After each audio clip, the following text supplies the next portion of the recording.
Cher Théophile, dans mon premier livre, j'ai raconté tout ce que Jésus a fait et enseigné depuis le début, jusqu'au jour où il est monté au ciel. Il a choisi des hommes comme apôtres, et avant de monter au ciel, il leur a donné ses commandements par la force de l'Esprit Saint. Après sa mort, Jésus se présente à ses apôtres, et il leur prouve de plusieurs façons qu'il est bien vivant. Pendant 40 jours, il se montre à eux et il leur parle du royaume de Dieu. Un jour, pendant qu'il mange avec eux, il leur donne cet ordre. « Ne quittez pas Jérusalem, mais attendez ce que le Père a promis.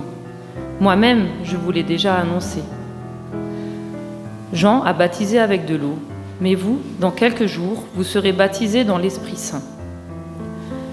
Les apôtres sont donc réunis avec Jésus et ils lui demandent « Seigneur, est-ce maintenant que tu vas rétablir le royaume d'Israël ?» Jésus leur répond « Vous n'avez pas besoin de connaître le temps et le moment où ces choses doivent arriver. C'est mon Père qui décide cela. Lui seul a le pouvoir de le faire. Mais vous allez recevoir une force, celle de l'Esprit Saint qui descendra sur vous. Alors vous serez mes témoins à Jérusalem, dans toute la Judée et la Samarie, et jusqu'au bout du monde. » Après que Jésus a dit cela, il monte au ciel sous les yeux de ses apôtres. Ensuite, un nuage le cache et ils ne le voient plus. Mais pendant que Jésus s'éloigne, les apôtres continuent à regarder le ciel. Tout à coup, 2 hommes en vêtements blancs sont à côté d'eux. Ils disent aux apôtres « Hommes de Galilée, vous restez là à regarder le ciel. Pourquoi donc ? Jésus vous a quittés pour aller vers le ciel. Et il reviendra de la même façon que vous l'avez vu aller vers le ciel. »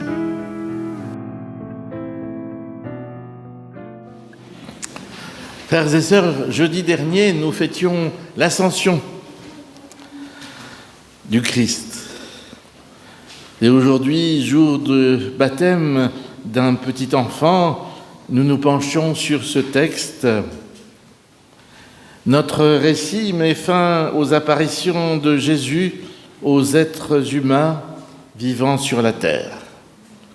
Dieu élève Jésus-Christ dans le ciel et le soustrait définitivement, jusqu'à son retour, aux yeux des humains. Dans la liturgie catholique, ce jour-là, on éteint le cierge pascal et on ne le rallume plus pour les fêtes ordinaires. Comme pour dire que Jésus ne se manifestera plus sous la forme d'apparition, mais sous une autre forme, l'Esprit. Jésus sera resté 40 jours disponible pour ses disciples afin qu'ils puissent agir seuls avec l'aide de l'Esprit Saint. 40 jours, c'est un temps de préparation, temps d'attente. Il se passe quelque chose. 40 jours pour que l'humanité comprenne ou accepte ce qui est incompréhensible, ce qui est inacceptable, ce qui est invraisemblable. Jésus est relevé des morts. Il a été mis à mort comme un bandit, il a été rejeté par ses proches, vous connaissez l'histoire, ou tout au moins abandonné par ses proches parce qu'ils ont trop peur. Et puis voilà, le résultat, c'est que Jésus est mort, mais il ne reste pas 2 camps, l'un face à l'autre, après la mort d'un chef de camp. Du coup, pour les disciples, il n'y a pas de représailles, il n'y a pas de revanche. Si vous me permettez le mot, les disciples digèrent la résurrection. Et du coup, on les laisse tranquilles. Alors, comment cela se passe ? Il est élevé vers le haut. Il faut voir à l'époque que personne n'est habitué à monter, à voler. Seuls les oiseaux volent. Personne ne s'éloigne de la terre. Pas d'avion, pas d'hélicoptère. Jésus est élevé. Oh, il n'est pas élevé bien haut. Parce que juste au-dessus, il y a une nuée. Et la nuée, c'est quoi? C'est quoi la nuée?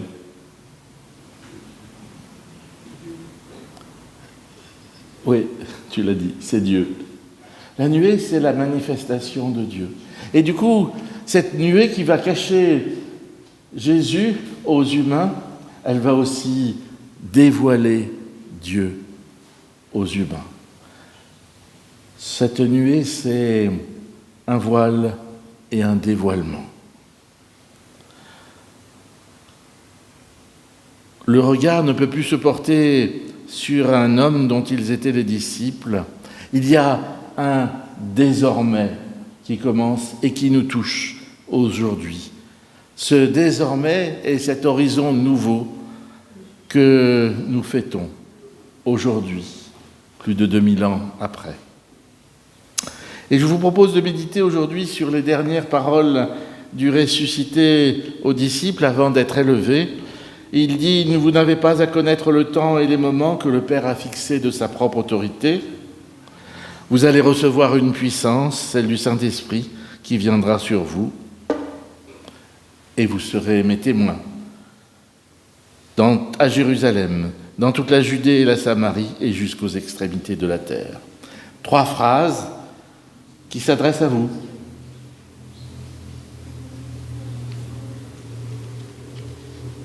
Première parole.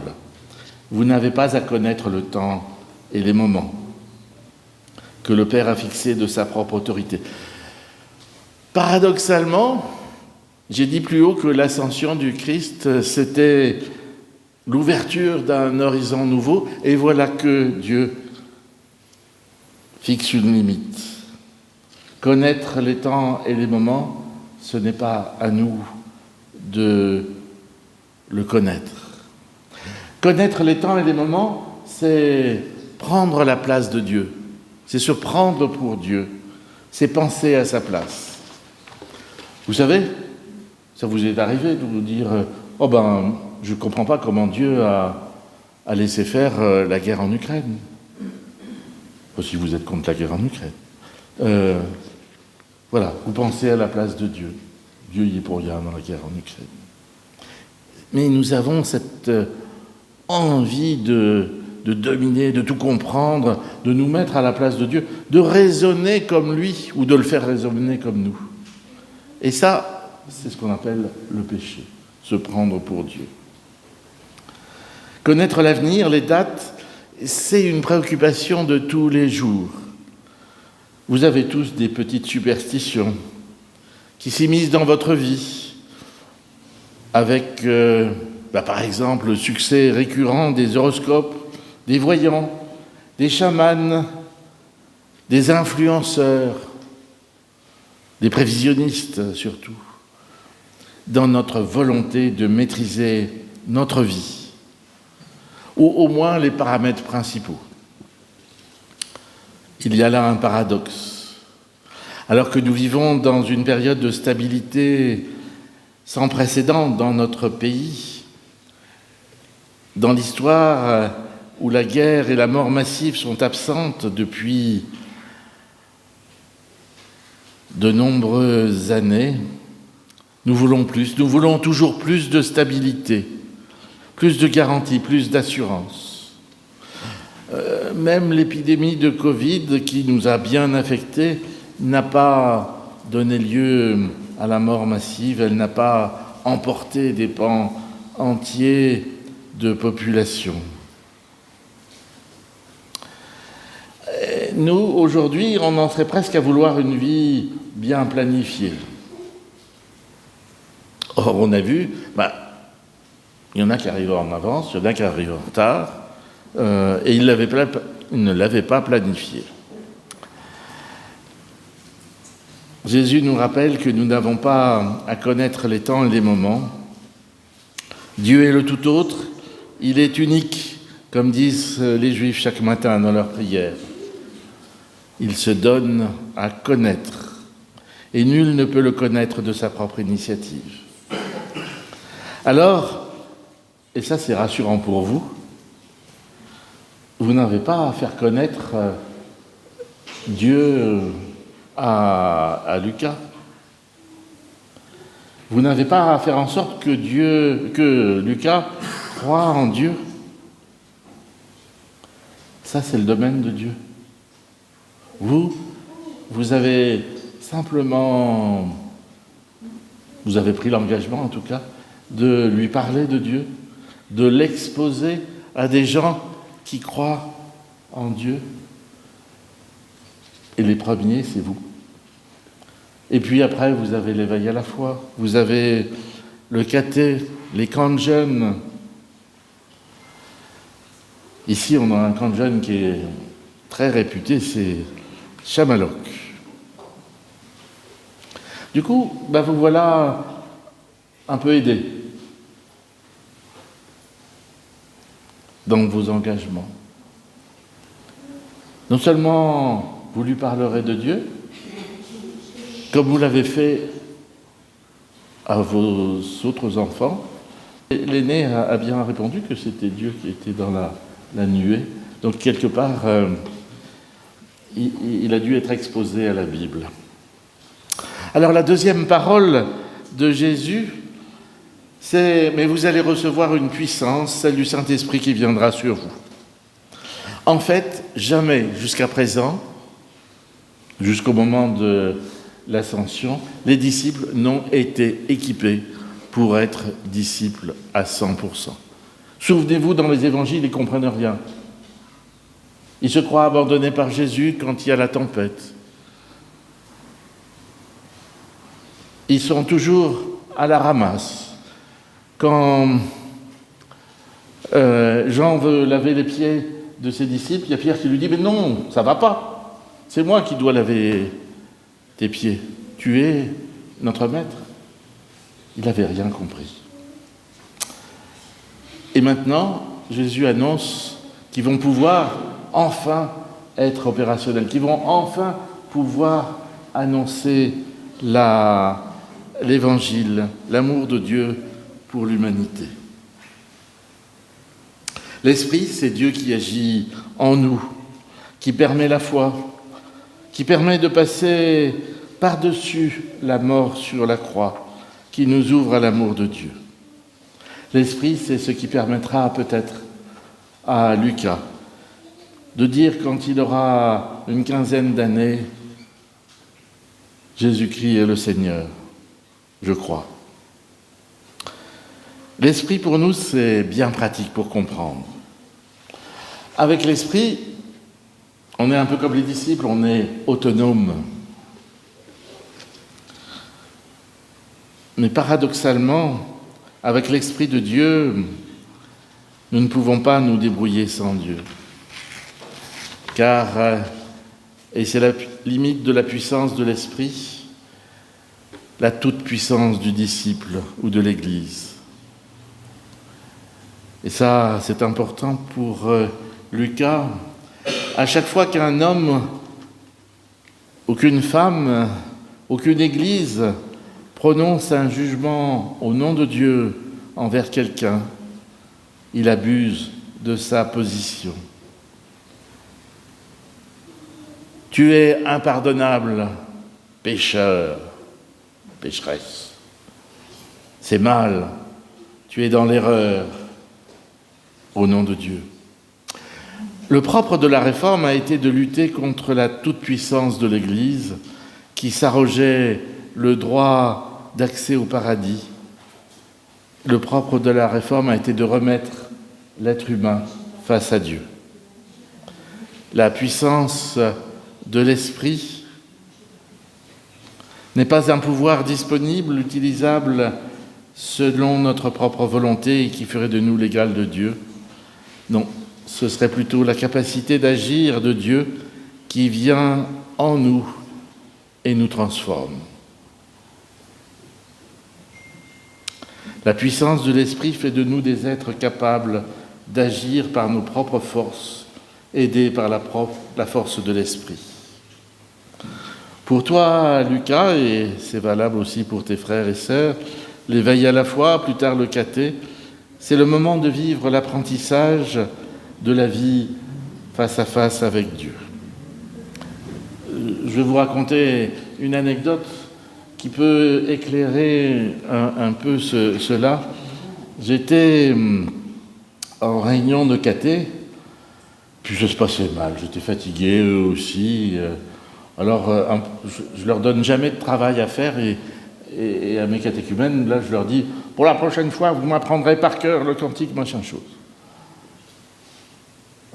Alors là, ils me regardent, et puis la plus délurée d'entre eux dit, mais Paul, c'est l'année du brevet, on a plein de révisions à faire, c'est difficile, on n'a pas le temps. Alors là, je trouvais que la réaction était bonne.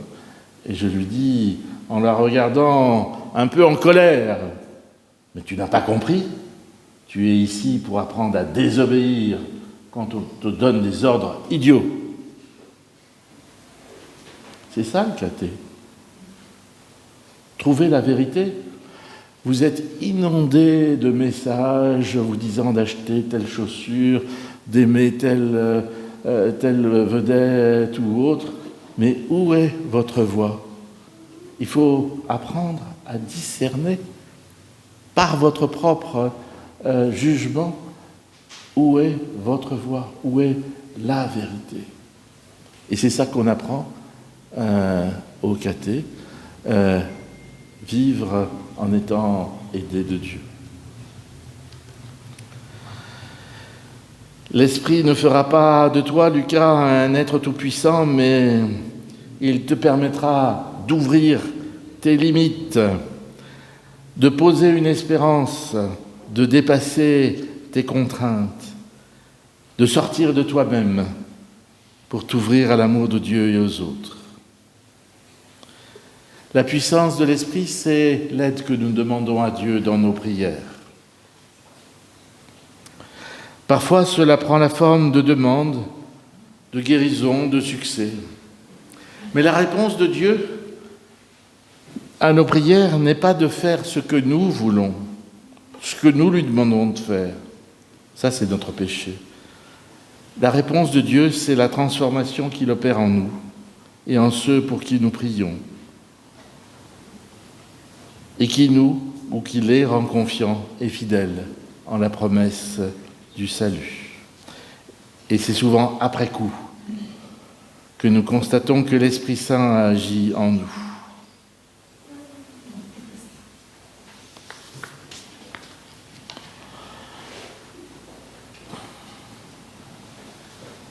La puissance de l'Esprit est libératrice. Elle nous libère de nos occupations, voire de nos préoccupations. Et quand nous sommes occupés, nous ne sommes pas disponibles pour les autres, pour écouter. Eh bien, il me semble que la puissance de l'Esprit nous libère pour Dieu et pour les autres. Et de ce fait, nous pouvons entrer en relation. Et c'est justement la troisième parole de Jésus. Vous serez alors mes témoins à Jérusalem, dans toute la Judée, la Samarie et jusqu'aux extrémités de la terre. Ces forces, cette énergie mise à jour par l'Esprit Saint sont mises au service d'une mission, être les témoins de Jésus. Pour les disciples, il ne s'agit pas d'être témoins chez eux, c'est-à-dire en Samarie, à Jérusalem d'abord, en Judée et en Samarie, mais d'être les témoins partout. Partout, ça veut dire à la fois jusqu'aux extrémités de la terre et là où nous nous trouvons, c'est-à-dire chez nous, même si l'endroit n'est pas un lieu convenu pour témoigner de l'Évangile. Ça veut dire à côté de vous, chez vous, parrain, marraine, parents. Alors j'ai un petit mot pour les parrains et marraines. Vous avez vu qu'ils sont 4, ceinture et bretelles. Qu'est-ce que c'est que votre rôle ? c'est d'être là et de faire savoir à Lucas que vous êtes là. Alors ça peut passer, si vous êtes éloigné géographiquement, par des petites cartes à Noël et aux anniversaires. Et ça passe aussi par cette capacité à être pour lui disponible quand lui en aura besoin. J'ai eu des enfants ados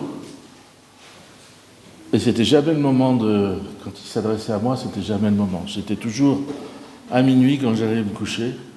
Il dit « Papa, j'aimerais te parler de quelque chose. » Eh bien, pour Lucas, c'est un peu la même chose.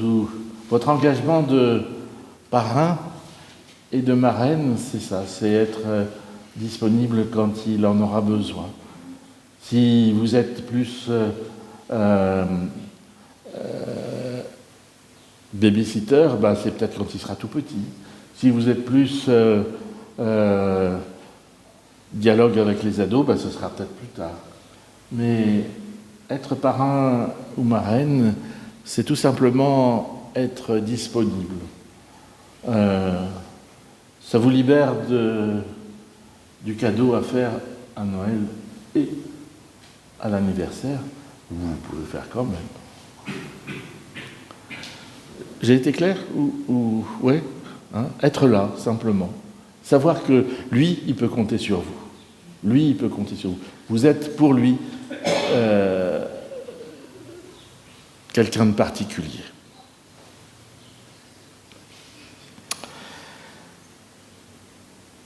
Alors,